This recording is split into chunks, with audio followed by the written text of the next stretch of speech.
The following episode was originally recorded for a private podcast as part of the Equipped for Life course. It has been edited for public release, but may reference training material from the Equipped for Life course. So a thing happened to me in Canada that we kind of all decided would be something worth talking about on this podcast. Not just because it's a story, because I think actually this can be like a really practically beneficial, especially if you're ever going to, like if you're a student, if you're ever going to give like a pro-life speech somewhere, or, you know, Rachel, we were talking about, you know, hostile classroom environments. Like there's different situations where you can deal with really hostile pro-choice people.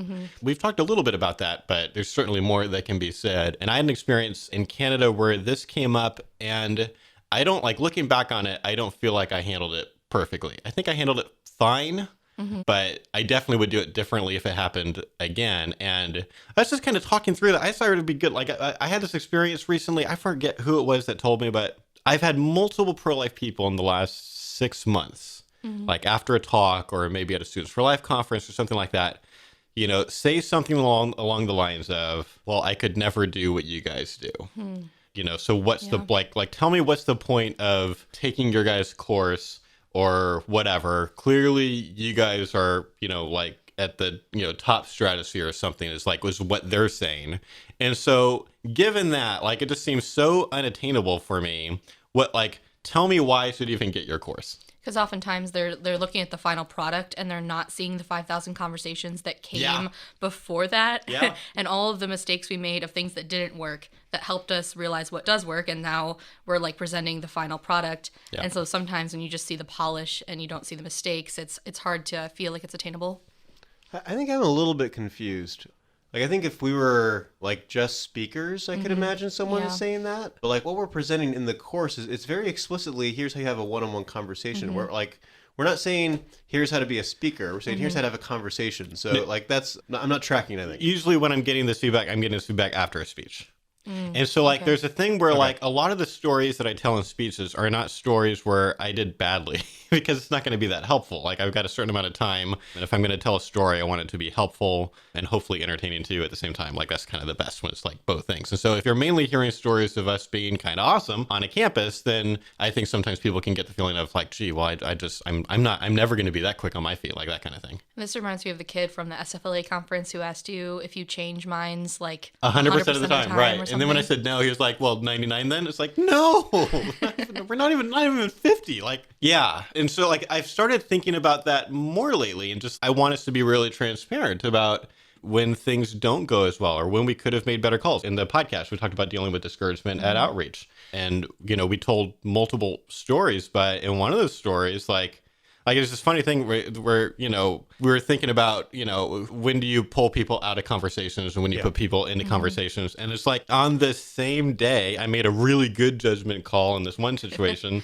And in the same category of decision making, I made the wrong decision later that day. Not even, it didn't even go like bad one. And then I learned quickly, like I did the right thing. And then I made a bad judgment call later on the same topic. Like, I'm glad that we shared that.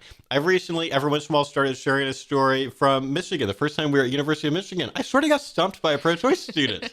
We haven't told this story many times, but like I figured out, like, this is like helpful for people. Like, it's just like, it's not that big of a deal. We were on the diag, and I'm in front of the pool table, and this girl walks up, and we get into this conversation, and fairly quickly, she makes the most nuanced, narrowly, perfectly defined anti-personhood definition I've ever heard a student make on a college campus. And she stops, and I was just silent, because, like, frankly, I was just really impressed. Like, I was just like, that was really good. Like, that's what's going on in my head. I'm not even, like, thinking of my counter right now. I was just like, wow. Like, I was seriously impressed by her. And then I start thinking, you know, of how to respond, and she does that, I've got to go to class real quick, you know, bye, and leaves. And it was like, as she's walking away, I'm like, squirrels! I want to talk about squirrels right now. You shooting squirrels. But I wasn't super fast. You know, there was this, you know, 5-second pause or whatever as I'm processing. And it was too long of a pause for her, and then she left. And I'm starting to tell that story because I want people to hear, yes, this happens to all of us sometimes. Sometimes we're, processing something or whatever. And like the goal here, we're not gurus. Like, we're all kind of in this together. Yes, we've probably had more conversations than you have, most likely. But the whole point is we want you to be able to learn from our mistakes and learn from the things that we're figuring out work well, so you can kind of fast track your way to awesome pro-life dialogues. But part of that means, yeah, we've made a lot of mistakes too. The thing I like about that story is, like, it wasn't like your training and your preparation leading up to this conversation was inadequate. Like, oh, she came with an argument that, like, we didn't have any tools to respond to. It's just squirrels.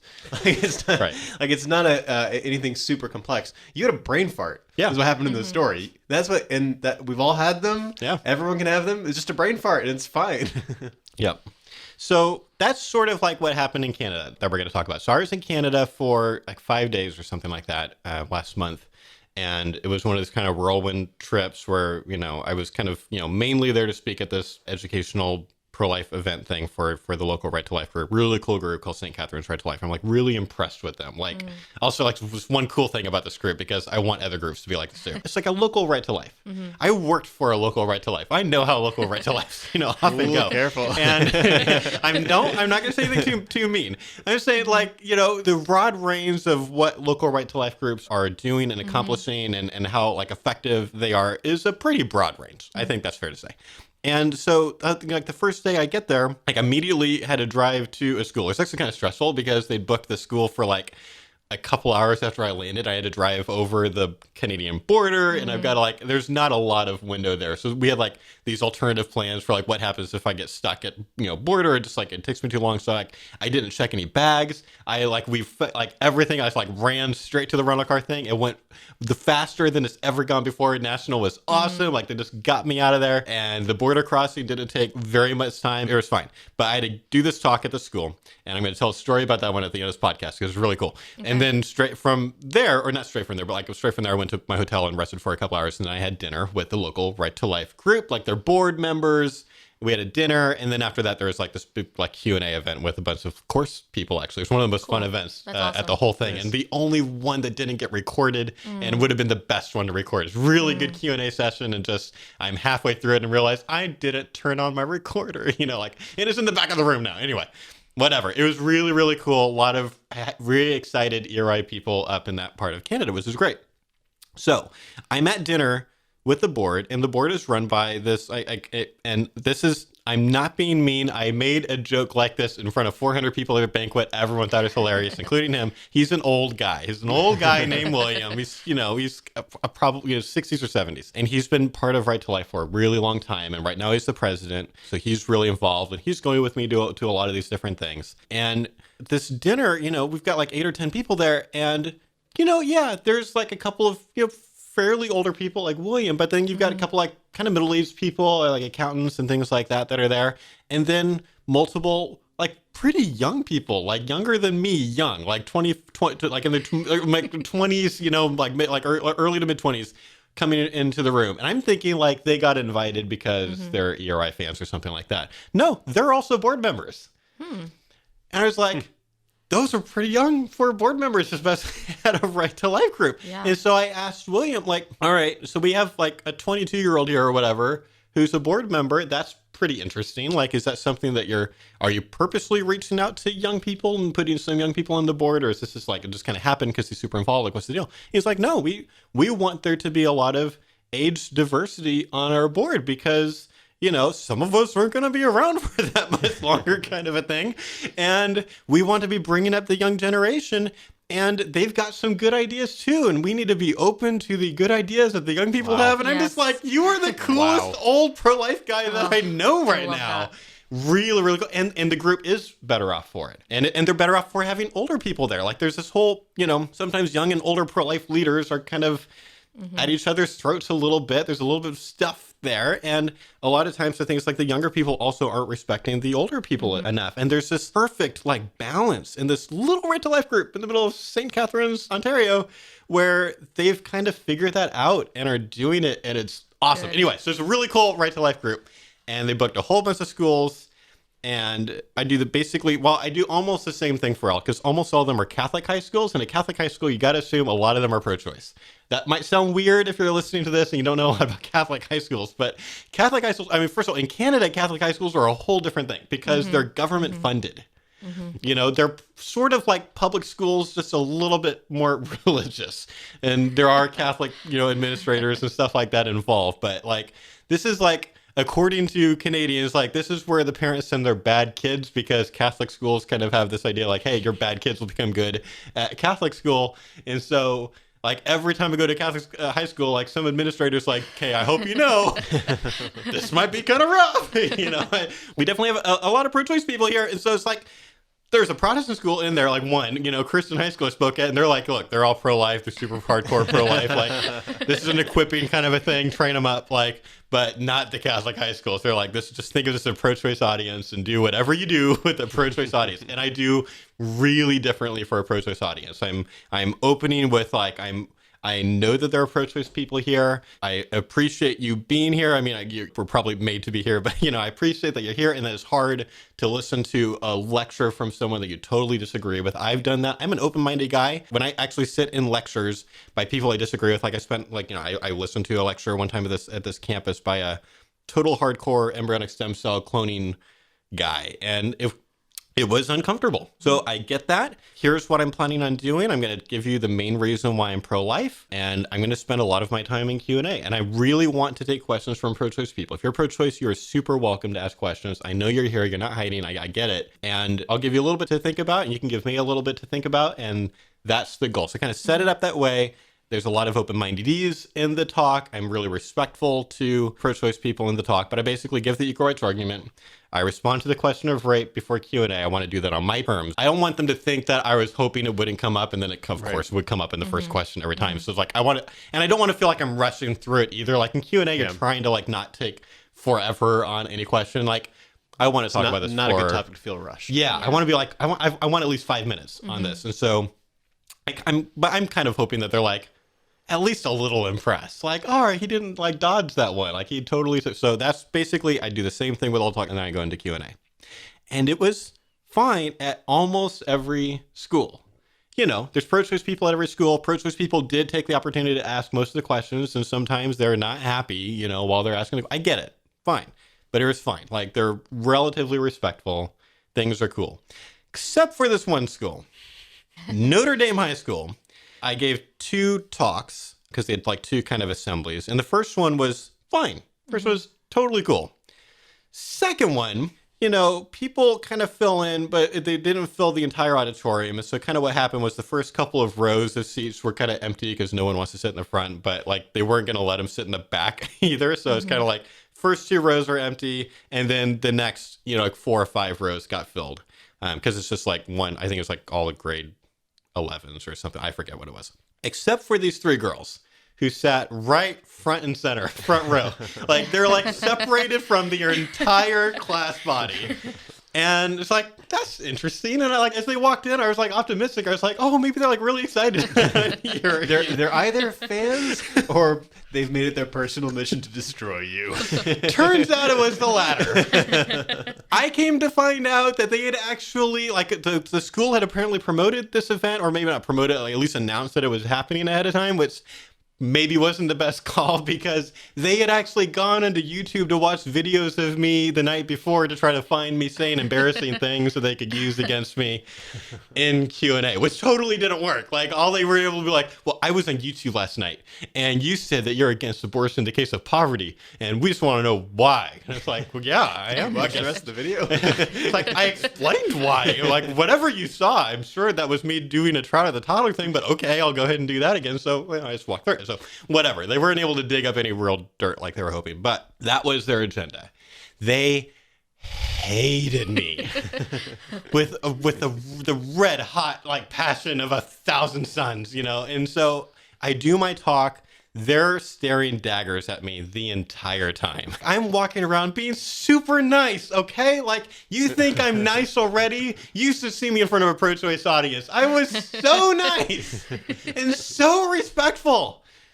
And they hated me. And so, like, it got to the point where, like, I wouldn't even look at them anymore because every time I look at them, they're, like, whispering to each other and they're, like, so mad and they're keeping still. Like, they're just, like, it's just, like, so angry. So, like, I know this is not going to be good. So we go to Q&A.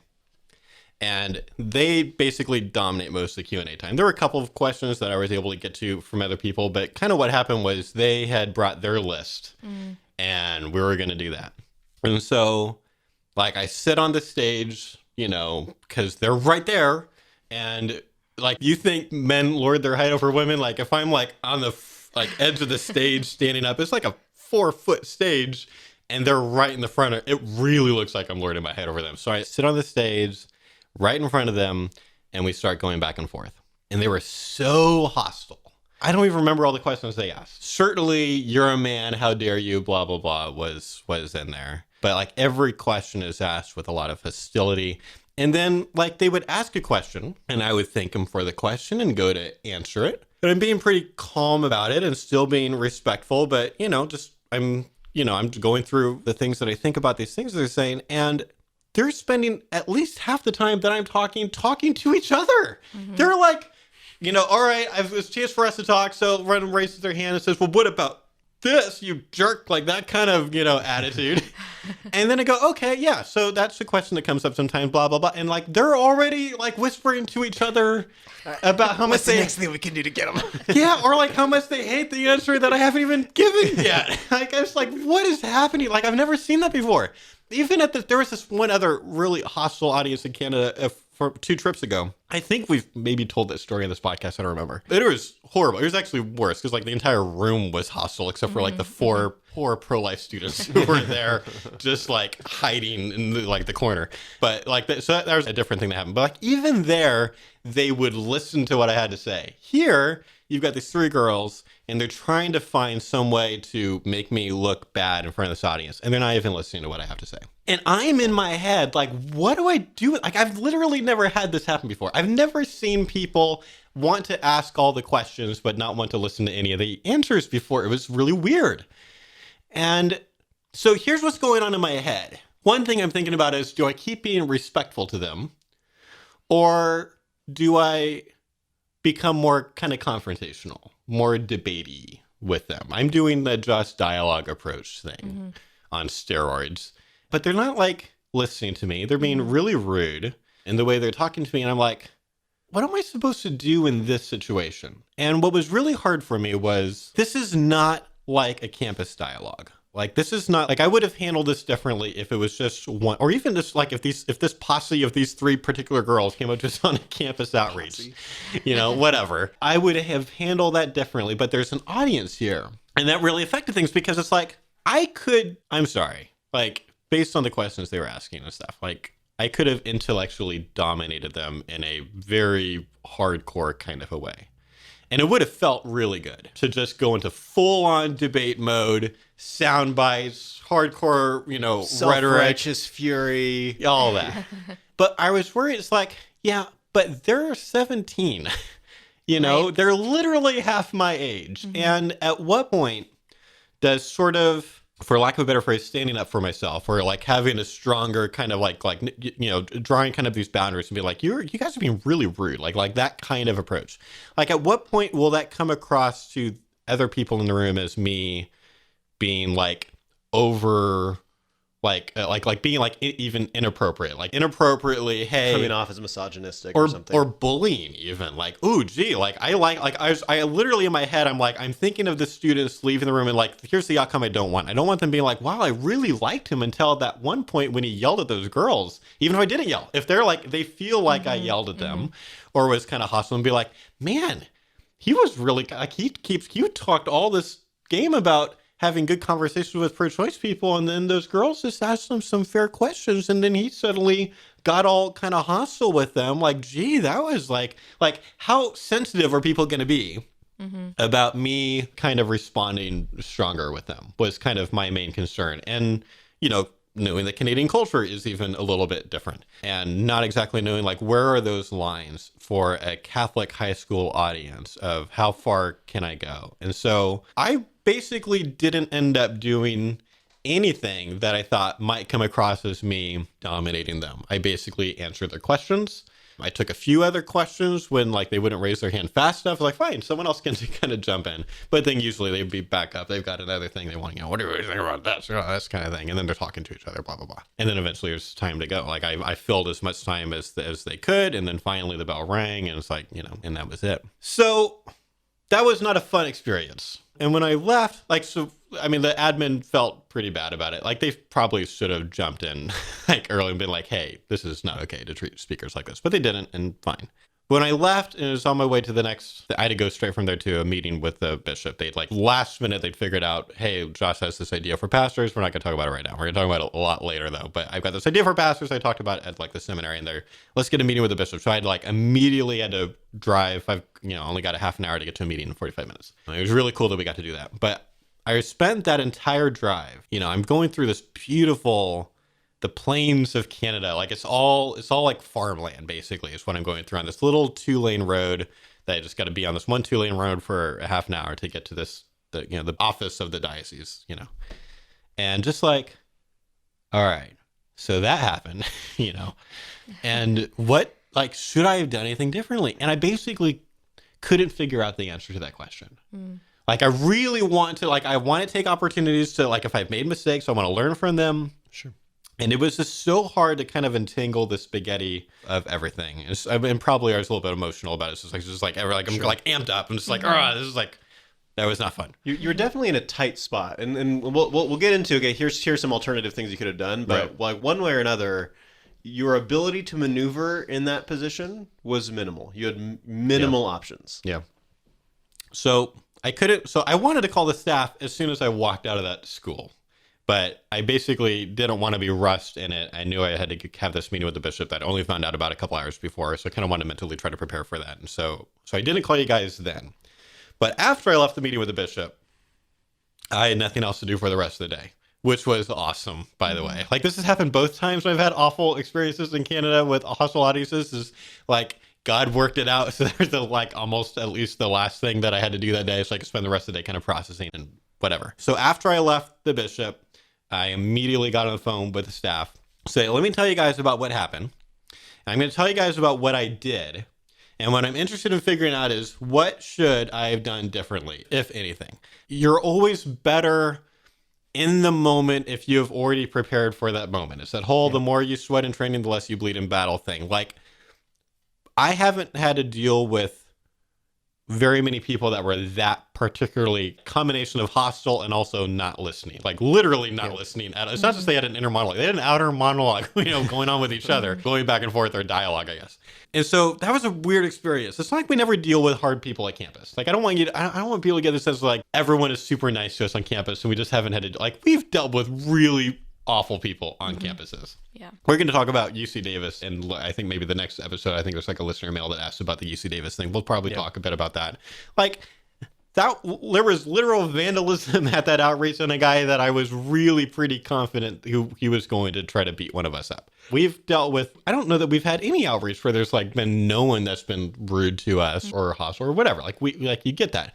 But this was a really extreme case with really tricky things going on, but it's kind of hey, even so, now that I know that can happen with all these different kind of tricky variables, if there's something that I could have done that would have better shut down their behavior or communicate something to the audience that would be helpful to them, I want to know that so I can kind of, the next time it happens, if it happens, then I can respond better. So we all got on the phone, and it was a really good phone call. And I've been talking for half an hour. So I'm gonna take the opportunity to stop talking and let's talk through some of what we talked about on the phone, some of the ideas that we were kind of going back and forth on. And certainly we'll talk about, here's a few things that I wish that I had done that I didn't.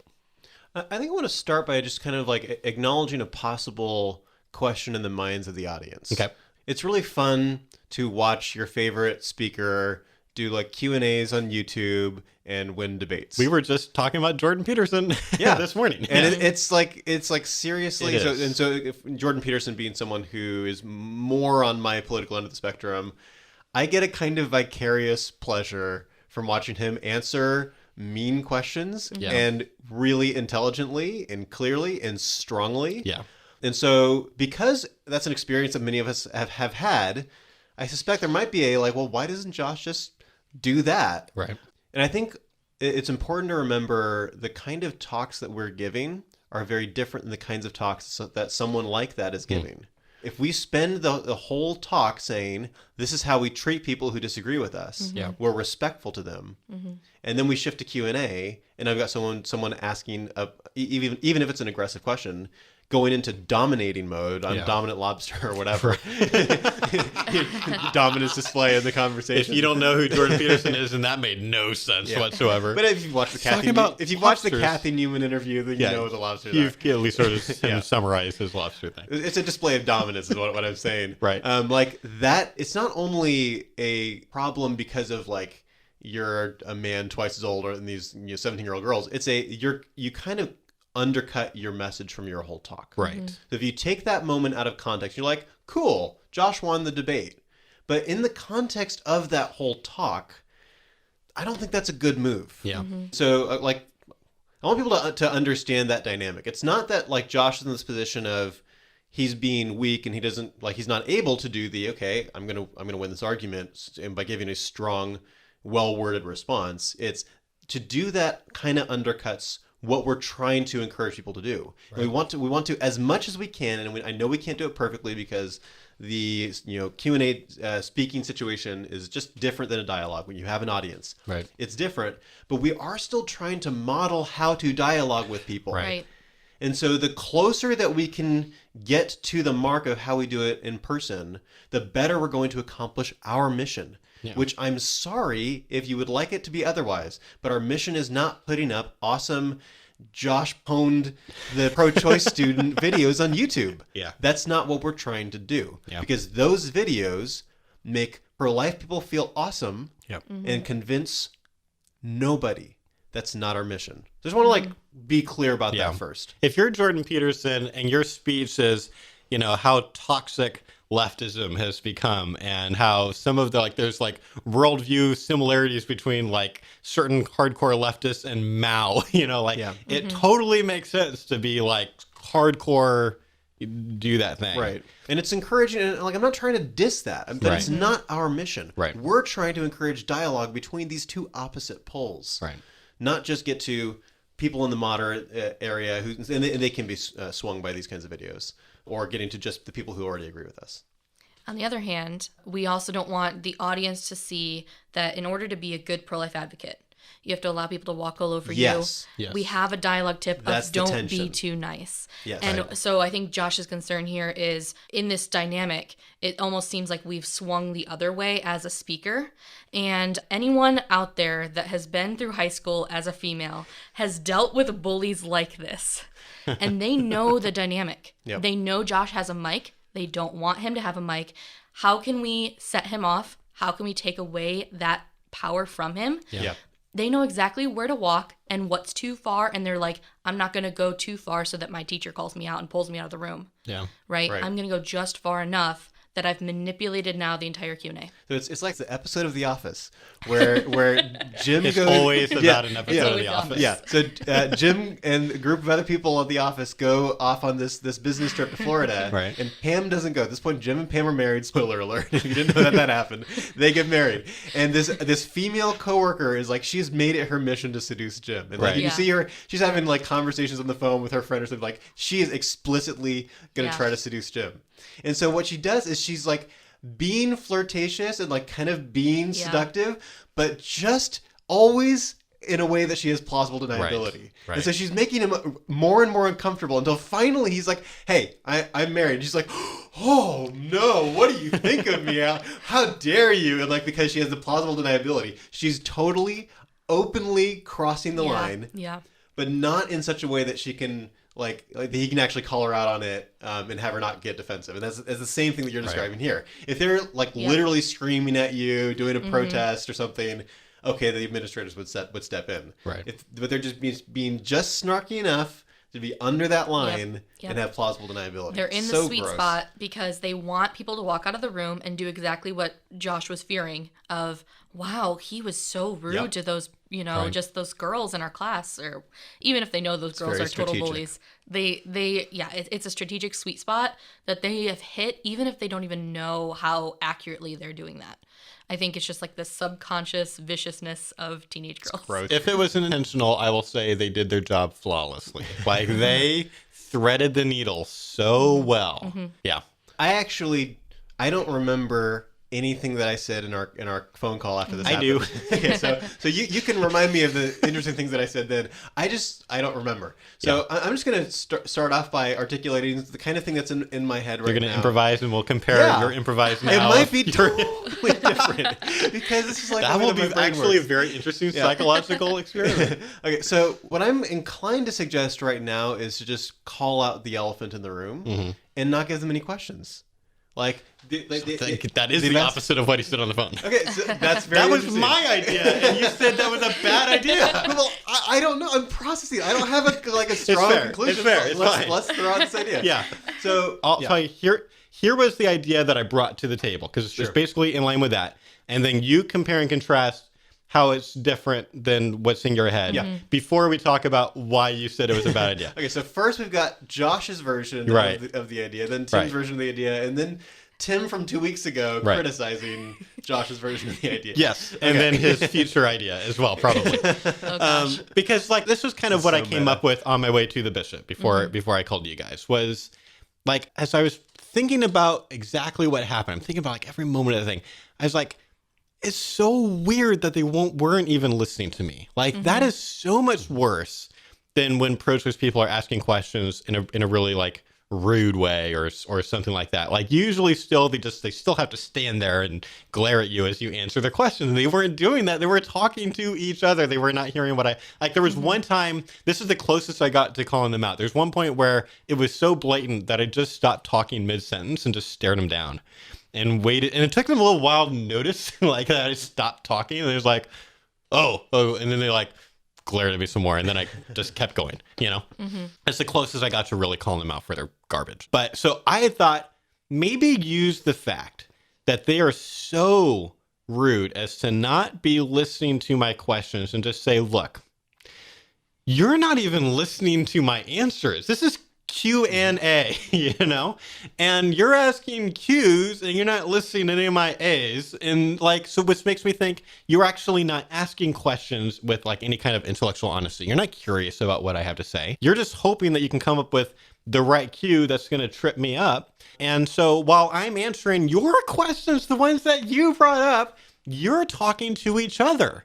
So given that, I am going to prioritize questions from anyone here who has questions who will actually listen to what I have to say. Because like, I think they're interested. And if they're interested in actually knowing the answers to their good, worthwhile questions, then I should prioritize them. And if they run out of questions, maybe I'll come back to you. But until then, I don't care if your hand's up. I'm like, that's probably not the way I would say it. Like even if their hand's up, I am prioritizing everybody else now over you because multiple times you show me that you're not willing to listen to what I have to say, which means that your questions aren't as worth answering as everyone else here who actually legitimately wants to know what this pro-life speaker guy, who's been thinking about this issue for, 15 years now or whatever, has to say. So that was kind of this, like, I brought that to the table. So what do you guys think about that? So is there anything kind of different about that version than what you would have? Okay, so go ahead. So I wouldn't say maybe I'll get back to you. I'd say you're done. So even more hardcore than mine. Yeah. But also a little bit different in terms of the approach. Okay. I would say what I'm interested in doing on campus is I want to have good conversations with people, and I want us to make progress. I want to have productive conversations. Yeah. And in order for that to happen, sometimes I tolerate a little bit of rudeness to kind of if we can kind of get past that and get to some productivity, because sometimes there's a little bit of rudeness in between the present and a productive future. Right. But when people are like really obnoxious, then it's a lot less likely that there's something productive and useful in the future. And there's always another conversation that I can have that's going to be better. And so this is why I wrote the blog post, Don't Be Too Nice. Yeah.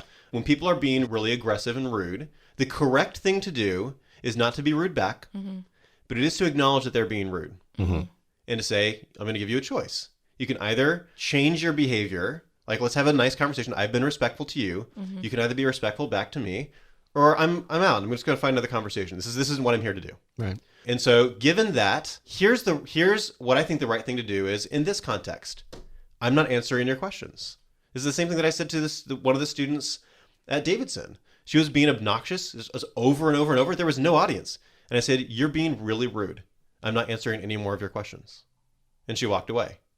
And that's what I'm saying here. You are being openly rude. You're not listening when you ask your obnoxiously worded questions. Your goal here is just to attack me. And if you wanted to schedule a debate, I'll come back and I'll debate you. But that's not what this is. This is a Q&A. Yeah. You're not interested. And so, goodbye. Any other questions? Yeah. And if there's no other questions, I will start venting about bodily rights arguments or whatever I want to, or about civility and discourse, or an identity politics, or whatever I feel like before I go back to them. Yeah, and so this would have made for a much more entertaining video for pro-lifers if I had done that. But the goal isn't to make an entertaining video. I know. What I'm trying to do is I'm trying to shut this dominance display down. Yeah. In a way that isn't me domineering them, saying I'm shutting down this conversation, and this is exactly the same thing that I do on campus. Right. I'm still modeling what I want to do on campus. Yeah. So I definitely agree. Like, there's this cool benefit there of the way that you're doing that is you're literally telling people, you're pointing out one of the problematic variables that's going on for me is I want to model for people how to dialogue. Right. You're saying I'm going to keep doing that. Mm-hmm. And here's what I do with people like you on campus outreaches when there's no audience. I stop talking to you at some point. If maybe I call it the bad behavior and give you a chance to reform. But if you don't, then I move on. I'm moving on now. Like, there's this cool thing where we're able to say, yeah, I'm not being different when an audience is here. I'm treating this just like I would if there was no audience here. I'm moving on, and here's why. I like that. The reason past Tim disagreed with future Tim. You have a time travel argument here. It's the CCP Gray thing. There's different versions. But past CCP Gray is totally different person than future him. Not usually by a couple of weeks, but yeah, past Tim had I think a legitimate concern. It might be the future Tim's right, But so everyone just gets to watch us try to work this out together. I think that's exactly the best thing we can do with this podcast is give people a chance to sit in the room with us while we try to figure stuff out. The main concern, I think there were a couple of concerns. There was still the concern of people feeling like it was too dominating, kind of a thing. Once again, there's a difference between ontologically, if I'm actually being inappropriately dominating versus how people feel like it was as they walk out of the room. So we all agreed with that concern. The main thing that I'm almost positive it was you that had to say it. I don't think it was Rachel, but you can jump in if I'm, is you said the main thing you don't want to do, you said, was refuse to take more of their questions because you don't want it to come across to others like you're afraid of their questions. Mm-hmm. You want to show that you are not afraid of anything that can come out of their spoiled brat mouths. That's not the way you said it, but that's why I'm saying that's who they were. You want to show that you do want to call out the rude behavior, which I didn't really do outside of staring them down once when they were being rude and not listening. So you do want to call the bad behavior, but absolutely do keep prioritizing their questions so that everyone knows I'm not afraid of you. I can take anything that you've brought. I don't care how much research you've done watching me on YouTube. Go ahead. Fine. Yeah. Quote me on being against abortion in the case of poverty. Fine. Yeah. Do that. We can talk about anything that you have to say, but I'm not just going to act like you're not being really rude, was what you had to say. Yeah. So I think both of those positions are reasonable positions, both current me and last me. It's not self-serving. I think it's a complicated issue, and both positions are reasonable positions. This is the second time in my life I get to say, so what would you say to you?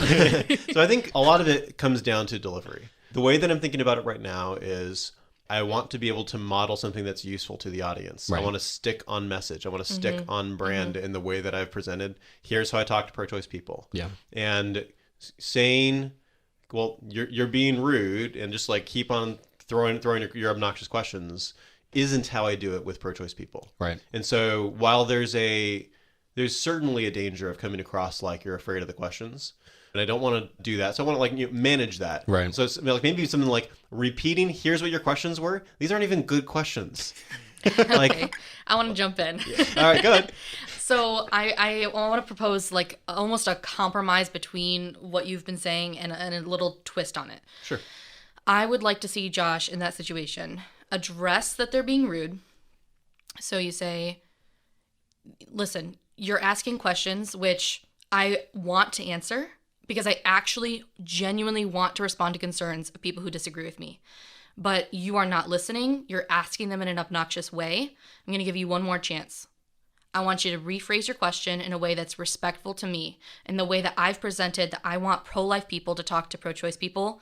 People who disagree with each other need to be respectful and explore the evidence together. And you are not doing that right now. So I'm going to give you one more shot. Put together a question, whisper among yourselves however long you need to, put together a question and present it. And if it's disrespectful, I'm not going to answer. I'm going to prioritize someone else. But it's not because I'm afraid of anything that you're going to present. It's because of how you're acting. Like something like that, where shame on you for treating a guest this way and rise to the level of the occasion or something like that. I want to put a push of like intellectual virtue into it. I want to push for intellectual virtue. Mm-hmm. And there's kind of a shame on you thing that I was kind of had in the back of my mind that I wanted to get to. I certainly agree with that. The question of whether or not to give them one more shot, I think probably just has everything to do with how bad their behavior has been. Okay. If their behavior has already been like the way that Josh has described it, they don't deserve another shot. And I think the shame on you message, like you've been this bad, you're done. This is valuable, precious time that you don't get to take more of it from other students. This isn't a good use of anybody's time, I think is appropriate. I think there's, in terms of communicating that you're not afraid of their questions, I think giving them one more shot kind of, it does do a better job of that. Mm-hmm. And I think what I would do in that setting depends entirely on how they've behaved. If they've crossed the line a little bit, then I'll give them one more shot. Yeah. If they cross the line a lot, I don't know. And I think that even though it doesn't do as good a job of guarding against coming across like you're afraid of their questions, it's still, in some cases, I think the appropriate thing to do. So Depends on the situation. I think the one more shot approach is happening before it's getting out of hand. Like the first sign of significant rudeness or something, you're taking the shame on you, one more shot approach before it's getting into this territory. So Josh didn't take this approach, right? So he was on the more reserved, I'm going to just kind of let them monopolize this situation. I'm going to sit on the stage, try to model what I preach. But this would be happening at the first question that they're asking, where they're like, how dare you, as a man, come into my country and sit down on this stage? How did you even minister? How did you even get across the border? They let people like you? Right, like, you ugly, blah, blah, blah. Like, whatever they're saying. They weren't that bad. Right, but like, it depends on what they're saying. But at the first sign of they're talking to each other in the middle of his response, he stops his response. Are you going to listen to my answers to your questions? Do you really have to try to monopolize the conversation with rudeness instead of presenting a good argument for your side? Like, is that really the extent you have to go? That's not a good signal that you're like possessing of the truth. I don't know how to phrase that, but if you have to like go to this extent of, I'm going to try to embarrass this pro-life speaker because I don't have a good response against his arguments he's presented, like that's a really bad thing for them. And I want to point that out to the crowd, right? Because like, in the more debate setting, we're now not trying to persuade the three bullies. We're trying to persuade the rest of the room. I agree with that. And I think it depends on the situation. I think it's good to, Rachel's right, it would have been better to, at kind of first sign of like the bad behavior and then talking together, not listening to your response, that kind of thing. Better to call that out more directly, more strongly, and maybe in that situation give them one more shot. I think there are other situations where the first offense is a really strong offense. And the question of whether or not to give them one more shot, I think, is a judgment call. This is also like a high school crowd. I think I would treat it a little bit differently if it's a university campus and this is a... Sure, I was going to make the same point. I'm up there and there's like this 40-year-old man like in the Q&A giving me a hard time versus Josh is at a high school audience.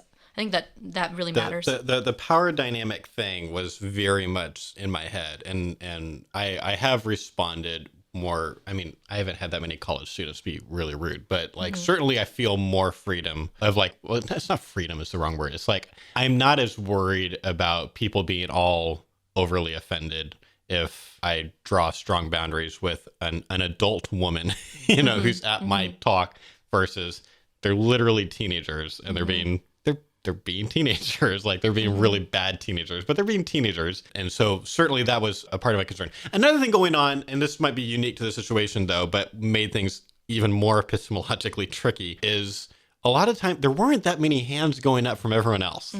Like sometimes one or two maybe, but it wasn't a huge crowd. It was probably no more than 100.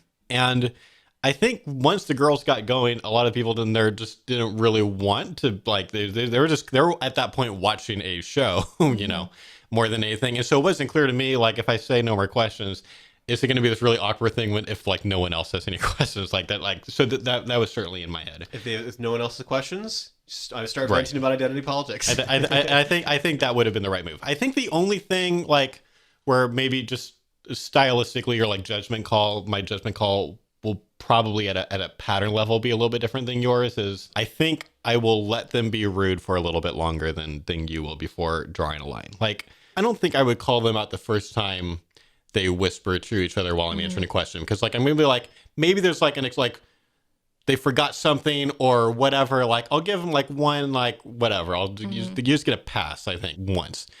Once it becomes a pattern, I think at that point, I should at least call out that really, really rude behavior. And then do I give them an extra shot? Like, I think like there's a judgment call thing there. So I think like, I think pretty rarely would I call them out strongly at like first offense, but I think that's just like, we would just make different judgment calls probably. So I'm not sure if we would. I wasn't there. Sure. So like, I'm operating off of what you communicated as like from the gate, like really, really rude. Yeah. And so it could be that, and in the first case, it wasn't from your position. It wasn't as clear how rude it was. In which case, certainly, I mean, you don't want to come out of the gate like going after a student 60. Just for a minor thing. Like, absolutely. Yeah. But once they've been like really overtly rude, I like legitimately think the question of whether you give them one more shot or whether you say, shame on you, you're done, is better. I think something else that I would do different is I wouldn't sit on the stage.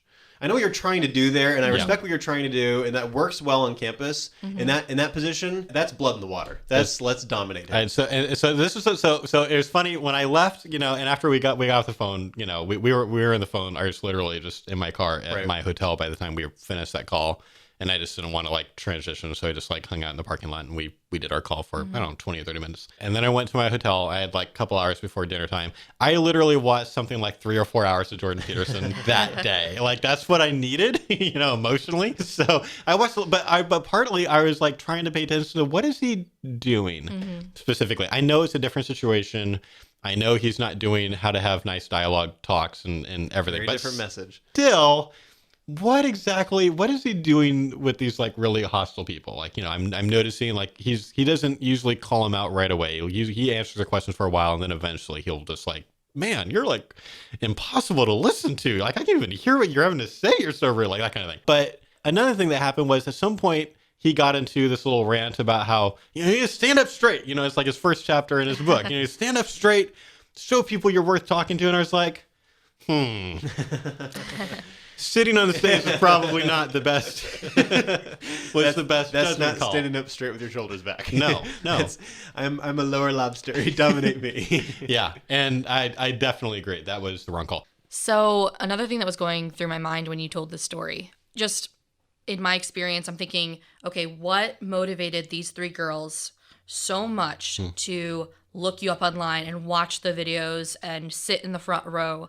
And one of the things I asked Josh on the initial call was one of them more quiet than the other 2? Like, were 2 of them kind of dominating the situation? Because I think this is really important for anyone who's doing, like I talked about with the classroom hostile environment. If you're a student and you're giving a presentation or you're any sort of pro-life speaker and something like this happens, keep in the back of your mind, like, is there a possibility that one of these women are post-abortive? Right. You know, is she post-abortive? And are the other 2 being so hostile and trying to be defensive because they're coming to their friend's aid? Is it coming from this place of like protection or something? And I think that's even harder to break through with something like a shame on you. I just want to put that on the table. Was that something that went through your mind at all? I definitely noticed that one of the 3 almost never talked. Okay. But I wasn't sure why. It could have been just she's less she's quiet. Yeah, or she's shy. more quiet or whatever. But certainly, I mean, generally in my mind, if I'm dealing with hostile people, there's at least some part of it is like, are all three of them post-abortive? Or all three of them multiple post-abortive? Like, I don't know. You have so little information. Yeah. I've got kind of nothing. But it's still a public situation. I still wish I had done more to confront the rude behavior, but certainly them potentially being post-abortive was in my mind. So I think I'm a little bit confused. So I thought we were in agreement that some level of shame on you response is appropriate in that situation, and I'm not quite sure. I think it is, and I want to be clear. I'm not trying to rationalize their behavior.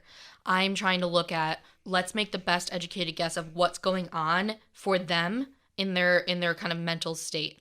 And if this is one of the things that's playing a role, I mean, it's a high possibility with something like this. And so keep that in the back of your mind, because the more information that you can try to gather through educated guesses, I think the better job you're going to do in handling a situation like this. I totally agree with that. So I think a shame on you could totally be justified in almost every case. But the way you're presenting something like a statement of shame is going to hit a post-abortive woman differently than someone who is not, I think.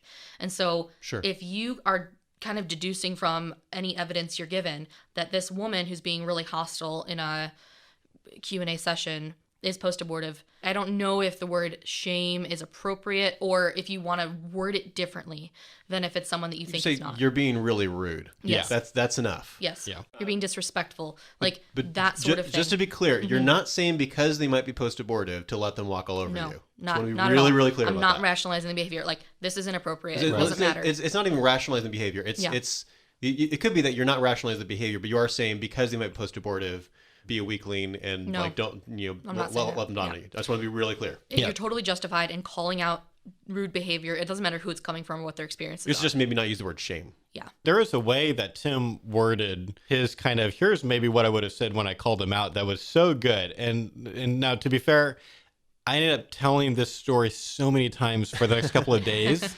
because this kind of awkward thing happened where like some of the Right to Life people they were really nice, but they were maybe overly protective of me, and they felt really bad about what happened. And so I did this thing, at their fundraiser, and like by that point, the entire board had heard the story, probably like a really bad version of the story. And so I got at least 10 or 15 people on the night of the banquet, which was my last event.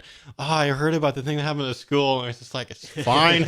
But like, it gave me just like, survivor. So I ended up telling this story of like, here's what I wish I would have said. Like, I'm talking about how we turned to a good learning opportunity. It's fine, whatever. To be fair, I don't know how much like I ended up tweaking or improving upon what you started with just because I did this 15 times. But it at least started with what you said, and it might even be word for word. I have no idea because I just don't remember word for word what you said. But there is something like, I spend my life training pro-life people how to have good, productive dialogues with pro-choice people. And you are doing all the opposite things that I teach. And you know what? It is just so good that I don't teach pro-life people to act like you. Because if I did, then no good conversations would happen, and everyone would be even more polarized and hate each other more. Like, it's just really good that I do not teach people to act like you. And it's like, oh, I like that so much. That's certainly the virtue signals move that I suggested on the call. Was that you? I was totally like, you should do a virtue signal. I don't remember that. Yeah, okay. Totally. All right, do you remember this? I don't remember it at all. I remember nothing in this conversation. I remember that it happened, but it's like all gone. So I totally misattributed. So Rachel said that, and I don't know if that's exactly what you said, but it's something like that. It's like, great. That's what I ended up using as my that's a stronger move. Yeah. It's a pushy move. Like, aren't you glad that I don't act like you do? Well, so it depends on the situation. I think it's a good happy medium for like winning over the crowd, though. It's a little more spicy, and it's not. Like, it also does a thing though where you're like, I think this is really effective, and like I've seen people do this before. Like, I've seen even people like Jordan Peterson. Like, how many times can we say his name in one episode? I've seen people do things like that, or in like negotiations or debates where they're purposefully. They're trying to get the other person to think about what is the outcome that they would want. It's not just about what I want. What is the outcome you want? And try to show them that they are actually inconsistent with what they want. I'm the one that's consistent with what they want. And so there's something cool about your version where it's like, look, is the outcome you want for me to be going around the U.S. and now your country training people to act like this? That, Is this how, like, what you would want? Or do you want pro-life and pro-choice speakers to train people to have more conversations? And if pro-choice is true and people are having more conversations and everyone's more open-minded, then more people are going to become pro-choice. Like, that's just what will happen as a result. So, like, I don't think you actually want anyone else besides you to act like this. So, like, because that's in there, I think that means you can push kind of harder. It's more rhetorical, but it doesn't come across really, really bad because you're like, look, we both want the same thing in the end. You're just not living like it right now. I think that's great. I like the meta discussion of it. So that's what I would do differently next time. Whether or not I keep taking their questions is going to depend on a dozen factors going on at the time. But I would not just pretend like I'm ignoring, even for the most part, outside of me staring them down when they were being so rude that one time. Like, that was pretty good. Yeah. But besides that, like, I would absolutely, like, I want to make sure everyone realizes just how rude this is. And to say, look, like, I'm not going to be mean, especially with high schoolers. Like, I'm not going to be dominant lobster, click, click, click. But I am going to, I'll be standing up on the stage. I'm just going to say, look, this is not the way pro-life and pro-choice people change each other's minds. Like, the very first lesson is going to be listen to what the other person has to say when you ask them a question. If you're a pro-life person, don't ever treat pro-choice people like this. Don't ask them hostile questions about, why do they like dismembering babies, and then not listen to anything that they have to say. Like, that's like worst of all the different things at the same time. Like, that's terrible. Don't do that. This is the opposite of what we train people to do. And it's a good thing because I'm training people to have really good dialogues. And so, if I'm going to take more questions from you, you've got to at least listen, or else, like, I don't know what the point is and why I keep coming to you instead of other people. It's kind of the approach that I would take. There's another thing that is in my head that maybe you could try in that context. It's doing kind of a similar thing as what Rachel's doing, which is a little bit spicier for the crowd. Once again, people sitting on a kind of a brainstorming session. Which is to use like the Van Jones question in that one interview. Would be to ask them, do you have the character to try again? Oh, yeah. Okay. Do you have the character to ask a respectful question? And let's try to do this the way that it would need to be done in order for us to have productive dialogue. And if they start getting obnoxious, shut them down. No, you don't have the character apparently, and move on. And at this point, you kind of locked them in a box, which you have the power to do because you have the microphone. You have a lot of power in the situation. Yeah. Right. You've locked them in a box of if they get obnoxious again, you can shut them down. Okay, I guess you don't have the character. That's too bad. And you move on. But if they change, like they've had to change because of the setup that you've given them. Yeah. Right?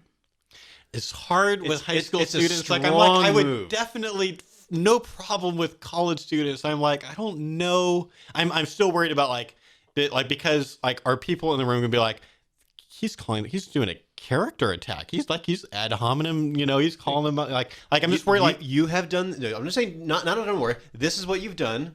That's bad. Right. Do you have the character to do better? I understand that. What I'm worried about how bad people's memories are. Especially in intense situations. They've done the research. Every time you remember a thing again, your memory gets a little less accurate. And so given that people's memories are so bad, and given that the way that we treat pro-choice people in public really matters as far as consistency, like I'm definitely doing a thing where I'm erring on the side of caution sometimes, just because I don't want it to be possible for anyone who's not crazy to end up believing they're being oh, he was totally attacking their character. But it doesn't mean that there's anything inappropriate about what you said. There's no there's a level of concern there. You're never going to reach. It's not going to be possible for them to look back on it and not reinterpret it where you're a jerk. I mean plausible. I don't mean possible. Sure. I mean plausible. So I think the question of what steps do you take? How far do you push the line where if you say this thing, the cost-benefit analysis is you have a stronger response, there's a stronger impression, but on the other hand, a possible risk of them being more likely to see you as rude later. I mean, it's a judgment call, and it has a lot to do with your delivery. It's tricky because it's especially, it's a Catholic high school audience. And most of the Catholic high school, like the very first one that I was at, was just a couple of hundred people. Every single question was from a pro-choice person. And I definitely got the sense, and not just because of that, but based on the way people are looking at me and whatever during the talk, that I was talking to a majority pro-choice audience. Right. So my assumption here is this is not like, it's not just these three girls. It's not a friendly audience. I'm going to assume that most of these people are pro-choice unless it's been proven otherwise. And given that, like, it's not just a memory problem. It's like they're going to be naturally ordered to interpret everything I do completely extreme the wrong way. Yeah. They even have an incentive to lie about the situation later. Like, it's just totally fair. Right. I think the Van Jones question is a tool in the toolbox. Yeah. I think in some situations that's what I would turn to. Absolutely, some situations. And maybe even high school. I'm just saying I'm wavering on whether or not I would do that with high school girls. But maybe. I'll just tell you, there was something cool that happened at the end. So, finally everyone filtered out. Like, I wasn't sure if those girls were going to hang out. I kind of hoped that they wouldn't. And thankfully, they, like, ran out of the opposite direction of me, which is fine. And so everyone else left. And then I'm talking to the admin as I'm walking out. And, they felt bad. We talked about the situation a little bit. But one of the, I don't remember if she's like the vice principal or a teacher or whatever. But she came up and she said, look, I was in the back. And I don't think most of the student body was with them. I felt like what I was getting was like that, like everyone knew that they were being rude. Now, of course, I couldn't have known that during the talk. That would be results-oriented reasoning like this. Like that was not the assumption I was making. But they said that, and then the next day, I actually heard from a girl who was in the student body. She was in the middle of the room, and she came. Obviously, she's pro-life. She came to the pro-life, educational dinner thing that we, and she said, "So I was there." And yeah, it was pretty rough, or whatever she said. But she said, I just want you to know, everyone around me were like quietly whispering to each other about how rude those girls were being. That was so inappropriate. I've never even seen anything like that before. That is crazy.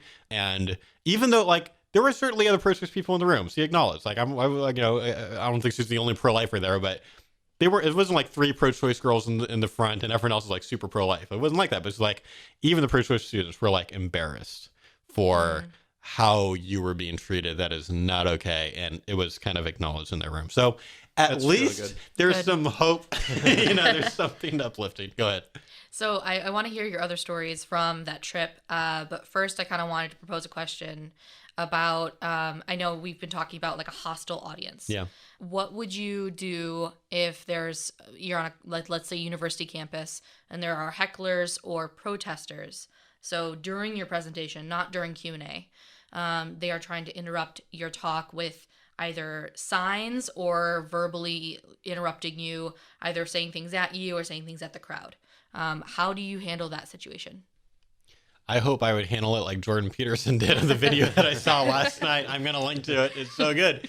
Because he had a thing where like these students came up with like a banner in front of him and shouted for like a minute and then eventually got off stage. But to be fair, that situation is easier than some other situations that I've seen. Yeah. Because they left quickly. Yeah. And so then now he's got the mic and now he can give his commentary on it. Right. And totally clever him. And it was great. He did a really good job.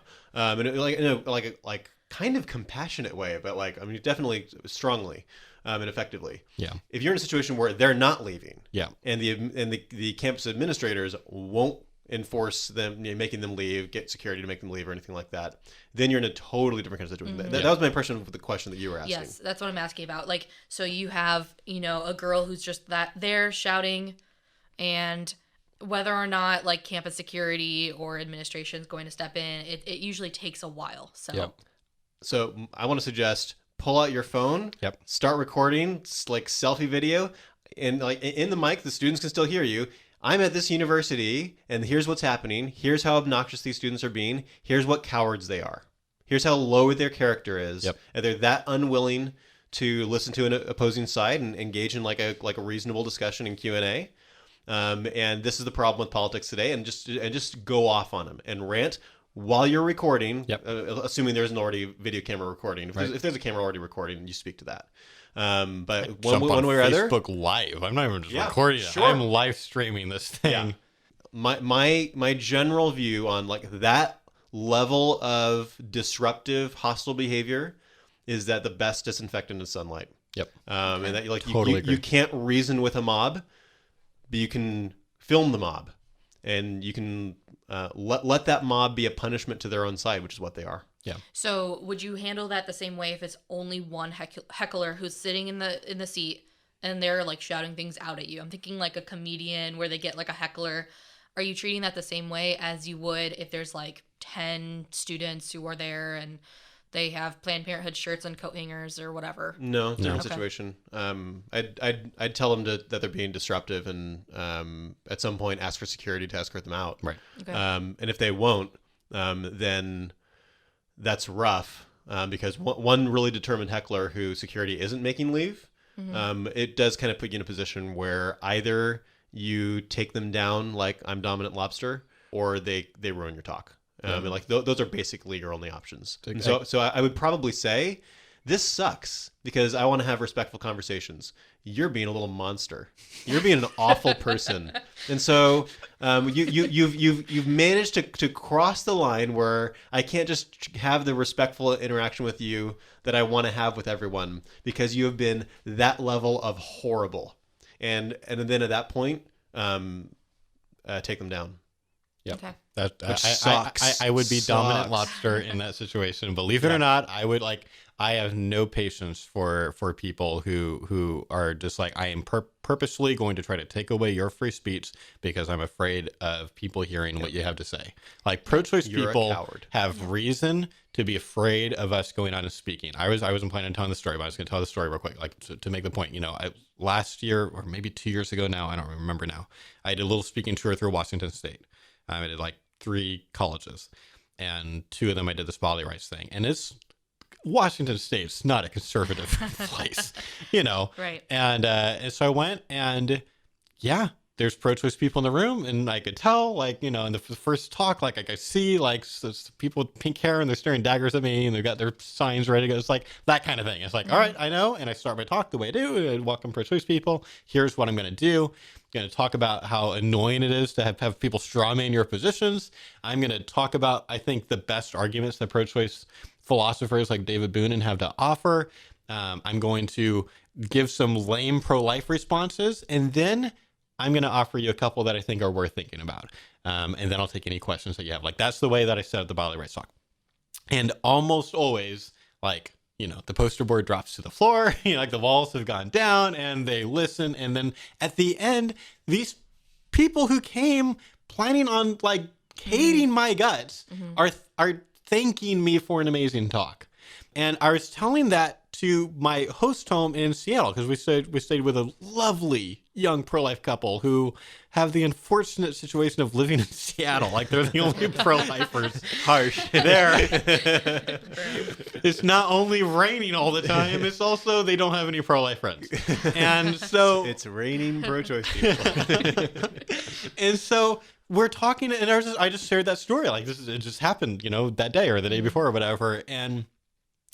And talk through what my talk was like. They're kind of getting to know ERI and what we do. And they said, we've been in Seattle for a long time, and we've been at pro-life events. We've seen other pro-life speakers come in, and they name some names I'm not going to name because the story doesn't end well for them, because this is the approach that those speakers have taken has not worked here. From our perspective, watching the audience, seeing what gets, written in the paper later and how people are responding online, there's a common way for some pro-life speakers to talk, and just in the speaking, not even the Q&A time, just in their lectures, that does not work here. They said, but I think maybe what you just described is the only thing I know that would work.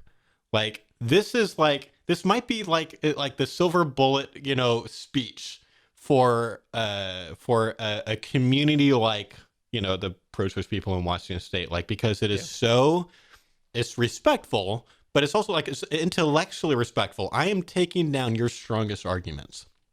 After I've shown you some lame responses, I'm going to show you some that I think are really good that we spent years and years on. They don't even respond to the bodily rights stuff, and to be fair, there's it would be really, really hard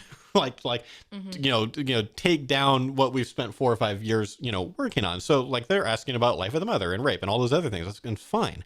And I said, I think this is the one thing that would work. Like pro-choice people are not going to be fans of us as speakers or anyone else who followed our work and kind of taking this approach. Lives are saved, I think, in situations like that. Pro-choice people, if they understand what they're doing, should not be fans of what is happening in audiences when we go out and speak in front of both pro-life and pro-choice audiences. They lose. Yeah, I think the response to the heckler of saying, you are so afraid that I'm going to speak on your campus that you've come out and tried to disrupt my talk, you're out of here. Yeah. Jacqueline, call the campus security. Yeah, I'd be calling security quickly. And if security won't boot them out, I am not going to finish the talk that I came to give. Right. I am now impromptu ranting about free speech and censorship and how cowards are the ones who censor people. And I'm going to, talk through and Tim has written a couple of really good pieces on the blog that talk about censorship. I'm going to go through some of that material and just make it really, really clear. Like this is base almost as low as you can go if you come to an event like this, and you hear there's going to be a speaker that you disagree. Like it's one thing to be rude to them. It's one thing to ask hostile questions. It's another thing to literally try to say, no one else can hear what you have to say. Like it's beyond narcissism. It is cowardice. And I'm going to go I'm going to go as rhetorical as I can in the moment. Yeah. I'm going to film the entire thing, put it out and say, this is what happens. This is bad. This is a trend.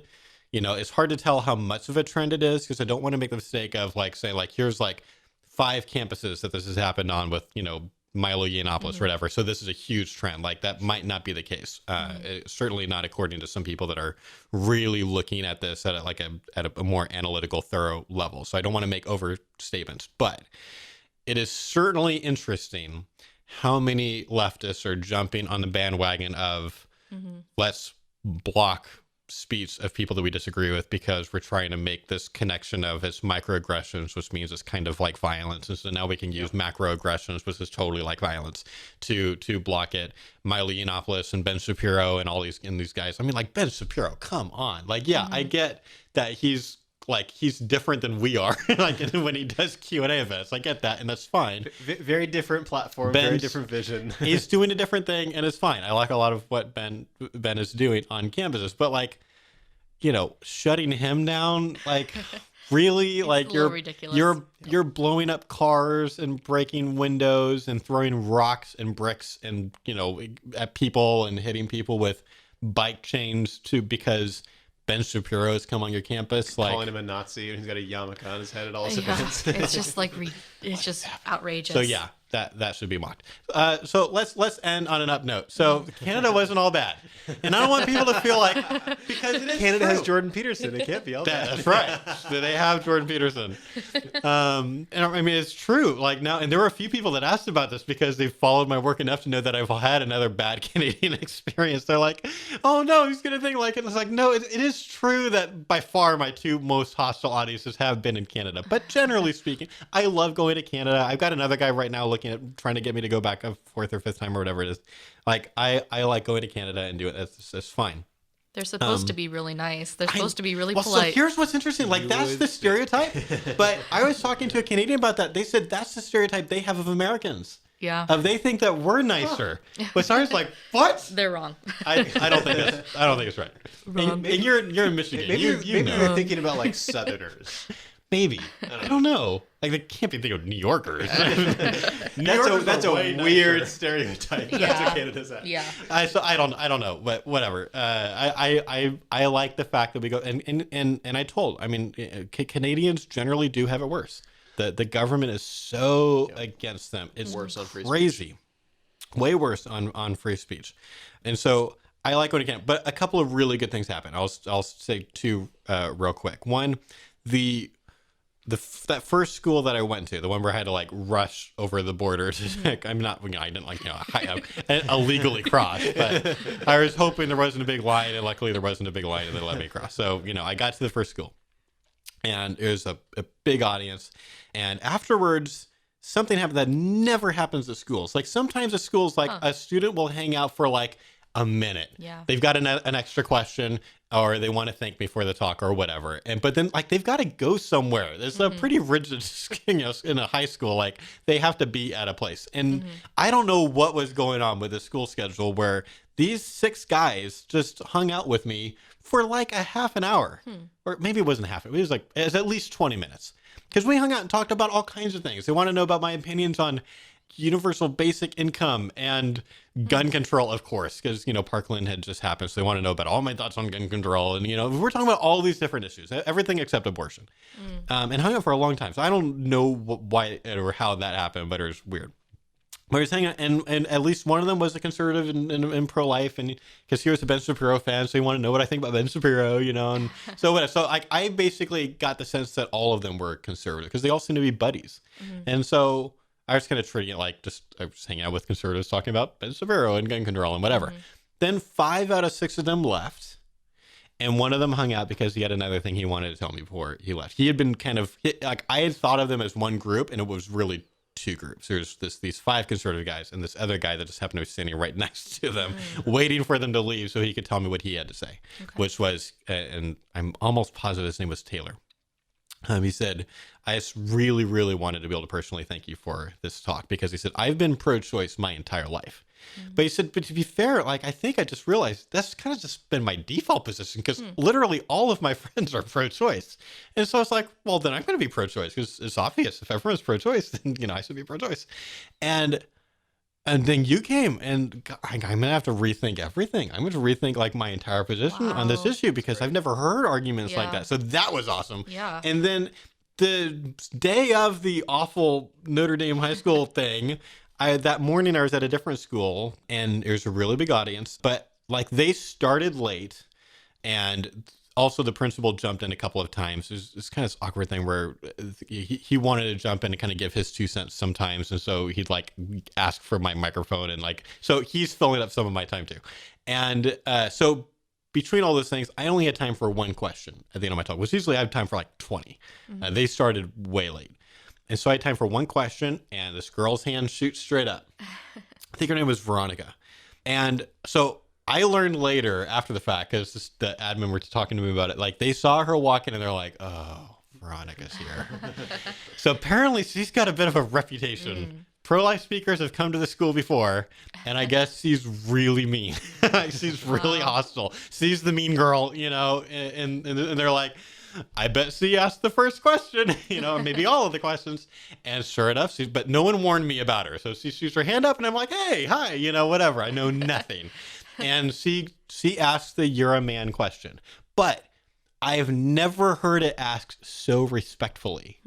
She starts with some common ground and some open-minded ease and some I really don't want you to take, I don't want to offend you. I really appreciate a lot of what you've said today about people having dialogue with each other. I think that's good. I'm just confused about, you can't understand pregnancy and you're a man. It's I don't want to attack you, but it's I don't get it. I've never heard it asked so well. And I was I've never heard anyone, I totally get the question, but I've never heard anyone ask it in a respectful way before. And I've heard it really hostilely done before. That was that other kind of experience. And I just can't, that was so great. The way I was perfect. I really appreciate that. And then here's my thoughts on that. And we talked about the woman pushing our car into the lake, that whole thing. And then we were out of time and everyone left. But I walked right up there. It's I wanted to shake her hand and thank her again. That was great what you did. I really appreciate that. I hope that was helpful for you. She thanked me. We talked for a minute, but she had to go.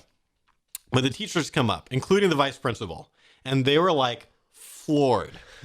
They're like, look, we've seen this girl talk to pro-life speakers, and it's never been like that. She's so mean to them, and we were really worried, for you, because we're worried what's going to happen. And my jaw hit the floor when she said that. And I've never seen her act like that before. And he's trying to figure, he's trying to process what's just happened.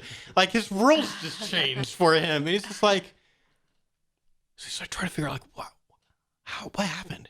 And then he's maybe it's because your approach is so different.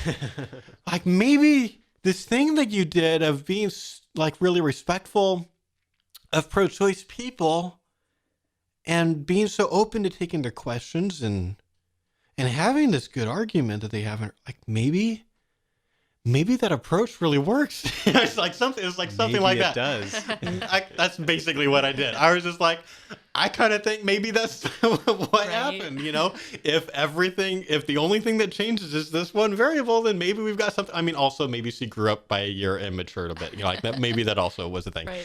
But yeah, maybe this approach is really effective. I kind of think maybe it is. Is kind of what I told him without being too snarky. And he's like, oh, I'm gonna have to think about this. It was awesome. So at the risk of being self-serving, this is a good reason for people to invite us to speak on their campuses. Yeah. There are some speakers that you could bring in who, the effect that they're going to have, you're going to have a great experience, wonderful pro-life speakers out there. But what a lot of speakers are going to do is they're going to create this polarized situation on your campus, and the effect after the event is going to be negative. If you bring one of us on your campus, what we're going to do is we're going to try to engender a spirit of dialogue in the talk, in the Q&A, that should hopefully help pro-choice students to calm down a little bit, and then you can have better conversations. So there's a particular kind of advantage to bringing one of us to your campus. In my time as a Students for Life leader, I brought a lot of different kinds of speakers to my campus. Yeah, your club was really into speakers. Yeah, I mean, I think we probably had a speaker each year I was there. To give you an idea, we had a speaker from Save the One. We had the vice president from Feminists for Life. We had Scott Klusendorf.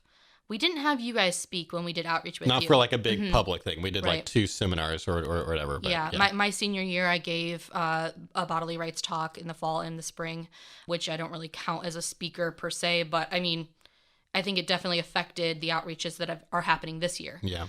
Whoever you bring to your campus is going to have this effect in the future outreaches and activism of your club. Yeah. Because it doesn't matter if they're from an organization which is directly connected with you, you're hosting them. Yeah. And so your name is now tied to them coming. So if you bring a speaker that doesn't have the same ethos as your club and what you want to achieve, like, why would you bring them in the first place? But really think about that strategically and look forward to what is this going to do? Because you don't want them to lay a certain standard and then the aftermath is negative for what you're trying to achieve. So, I mean, I don't want to sound super self-serving, but just be wise and think about that. Yeah, I'm just not going to think of this as self-serving. We want to serve you. We want to serve your club. We want to serve the people on your campus. And there's a lot of other pro-life speakers. And you're right. There's a lot of them that are really good. There are other pro-life speakers that would also, I think, improve, the culture on your campus and the outreaches that you have in the future. If you are interested in us coming and doing a talk, though, we'd be happy to talk to you about that. You can email us at info@equalrightsinstitute.com and we'll have a conversation, see if we can if we can make something work. I really like going on to college campuses and doing talks. It's one of our favorite places to go. Like, there's something fun about a banquet with 300 or 400 pro-lifers. Like, that was a great audience. There's like they were so with me. Every word, they were loving it, standing ovation at the end. Like, that's fun. But I love going on to college campus where I know there's some pro-choice people in the audience and trying to surprise them. Yeah. And we're all doing that, we're doing the same thing. It's not like only I'm doing that talk or something like that. Like, if you bring one of us on, that's what we're going to try to do. We're thinking about both the pro-life and pro-choice people in the audience and trying to serve both of them. And if you're interested in us doing that, then you should email us.